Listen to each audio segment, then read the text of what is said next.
Okay, so as I'm reading throughout this book, um, you can definitely tell that Paul Atreides is the character that the author wants to develop. So through certain moments, he wants to show you his wisdom because he's only a kid. He's like 15 or something around that age. I don't know if you've seen the old movies. I haven't. I've only seen little bits and pieces of it, but he looks like an older person, like a man, right? But in the book, he's very young. He's still in his teens, uh, and usually teens are not to be looked at as someone who would take over as a leadership role um, amongst a large group of people, a family, a house, right? The Atriot's house. But in this particular case, uh, Paul is being groomed, or has always been groomed, to know that he's going to one day be a leader, to be the Duke after Duke Leto passes. I haven't finished the entire book, but I've only finished. I've finished a good chunk. So, in one of his trainings, um, whenever so this is a little bit of a spoiler alert, but when one of his trainings, um, he uh, he has to memorize a litany. It's a litany that's handed down by the Bene Gesserit house. The idea is that this litany allows you to control your mind and control your thoughts, in a way that allows you to overcome reactions, both physiological and mental. But in this particular case, it's a litany against fear, and you can really see that he's been able to use this litany appropriately in certain times that he's gotten in trouble. For instance, again, spoiler alert, the litany against fear allowed him to go through a cat and mouse chase alive whenever the Harkonnens group of people was chasing after him and his mother. He was able to take this flying machine called the Ornithopter, I believe that's how it's pronounced, and fly through a really dangerous storm. But in that moment, while him and his mother are flying through that storm, they're both very terrified, and you can see his mother is a Bene Gesserit, and usually she's a lot more honed in her skills than he is because she's much older and much more. She's used it more, and she understands how to control her body and her mind.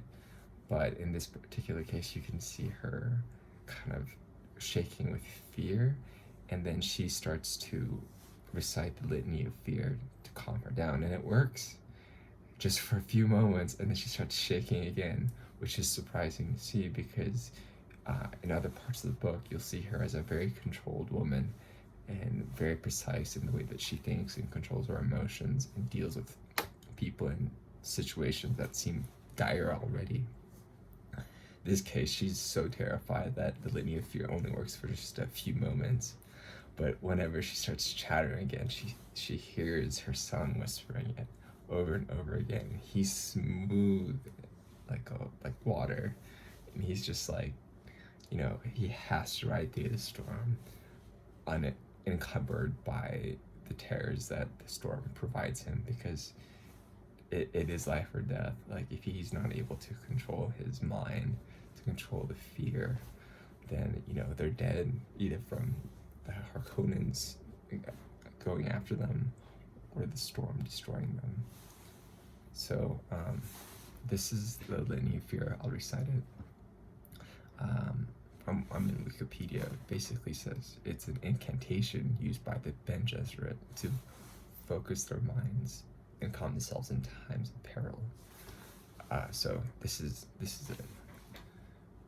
I must not fear. Fear is the mind killer.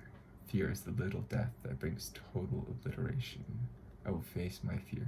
I will permit it to pass over me and through me. And when it has gone past, I will turn the inner eye to see its path. Where the fear has gone, there will be nothing. Only I will remain. So I think it's pretty cool. There's certain parts in the books that it just kind of gives you the goosebumps. You're like, yeah, this is sick, just because it's just how the author weaves it. He's very poetic in the way he tells the story, and you can definitely see that through these little nuggets of, I would think, that the kind of wisdom, just meditations, and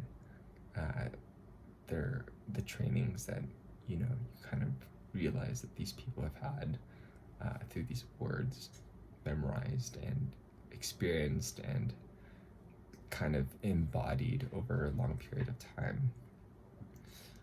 But yeah, I think, as I've said in a previous video, the Bene Gesserits are people who've been able to control their minds, but also in such a way that's been honed for thousands of years that almost makes them seem kind of supernatural. I don't know if we're actually capable of that extent of controlling our minds and honing our thoughts in the supernatural looking kind of way throughout the books, such as the voice.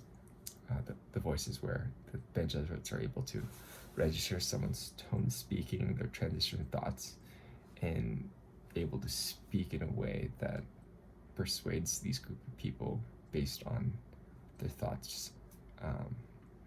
But anyways, the Litany of Fear is another technique that the Bene Gesserits have to show that they are very much attuned to their senses and their mind. But yeah, so I'll do a better review, a more complete review once I finish the book.